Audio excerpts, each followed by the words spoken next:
Ketika seorang pejabat bertanya kepada saya kemarin, siapa sebaiknya diganti menterinya Pak Jokowi dalam reshuffle Agustus tahun ini, maka jawaban saya mudah-mudahan no hard feeling bagi pribadi yang mendengarkannya. Bener deh, kalau baperan, Anda sebaiknya jangan jadi dua hal. Satu, jangan jadi pebisnis. Dua, jangan jadi pejabat. Kalau pebisnis baperan, pasti mitra dan pegawainya jadi emosian. Kalau pejabat baperan, ambiar kelola pemerintahan. Jadi, ketika saya ditanya siapa sebaiknya diganti, maka walaupun dia mungkin dikatakan perform, namun saya memiliki jawaban yang bisa membuat kuping panas. Karena mereka tidak fit buat peristiwa ke depan yang akan terjadi di negara ini. Sebaiknya yang diganti adalah dua orang wanita di kabinet ini. Mengapa? Karena kita sudah dalam keadaan perang. Kita semua tahu sejak 2018 dunia masuk kategori wartime. Namun bernegara hingga saat ini tidak juga menyalakan war alarmnya. Karena wanita memang tidak punya indera keenam di dalam memahami perang. Jadi ada dua menteri wanita yang menurut saya pribadi,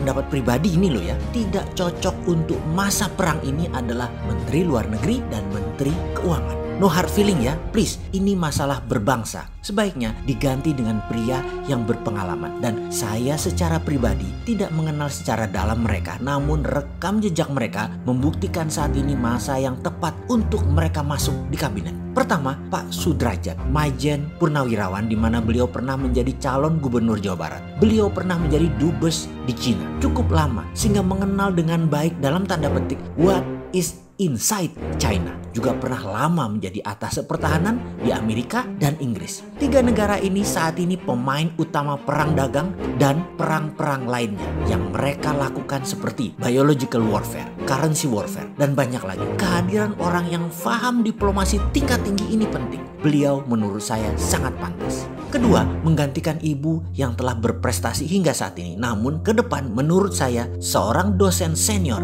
yang saat ini mengajar di Cornell University, Bapak Iwan Jaya Aziz, ada baiknya menggantikan posisi ibu menteri sekarang. Prinsip ekonominya lebih pas di dalam menghadapi masa sulit di tahun hadapan. Pendekatan moneter dan fiskal beliau lebih alami untuk tahun ke depan. Efek resesi, efek inflasi yang akan terjadi di semester 2 tahun ini dan awal tahun depan, Pak Presiden Jokowi memerlukan pemikiran out of the box dari orang-orang baru. Baik, ada lagi yang penting kita ingin informasikan atas apa yang akan terjadi. Memahami data dari Amerika yang hampir semua gugus tugas COVID berakhir setelah Pilpres di Amerika, maka bisa dipastikan satu hal, berita tentang COVID, informasi, dan apapun berhubungan dengan COVID sejak setelah hari pemilihan presiden Amerika akan hilang.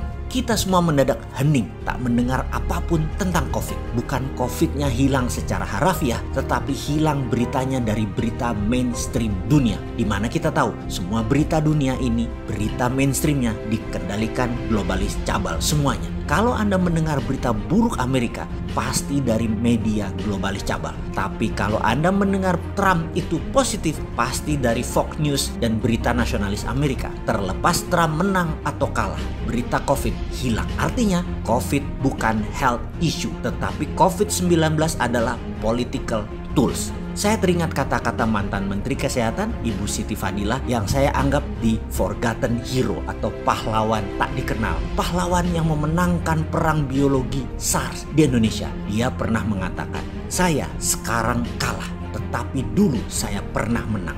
Saya memenangkan perang melawan virus bukan dengan vaksin, tetapi dengan politik. Dan bagi saya, beliau pahlawan, jasanya besar. SARS tidak menyebar seperti COVID saat ini karena strategi geopolitik. Harusnya beliaulah dipakai sebagai garda terdepan melawan COVID. Bukan hanya membuatnya menangis di dalam penjara, menyaksikan bangsanya menderita tanpa bisa membantu apa-apa. Kita kembali ke berita media internasional yang akan menghilangkan COVID setelah Pilpres Amerika. Itu bukan menghilangkan COVID dengan kehadiran vaksin, tetapi mendadak di mana-mana data COVID akan melandai dan turun. Wes talah dikandani ra percaya. Dan lihat nanti kalau itu benar-benar terjadi. Adakah skenario kita untuk menjadi yang terdepan siap dijalankan? Atau tidak ada? Nanti gagap lagi, bingung lagi. Yang lain gas pol-polan, kita masih bingung nyari utangan. Jangan begitulah. Banyak hal yang kita sudah reveal, kita sudah buka. Pakailah sebagai referensi untuk menjadi yang terdepan.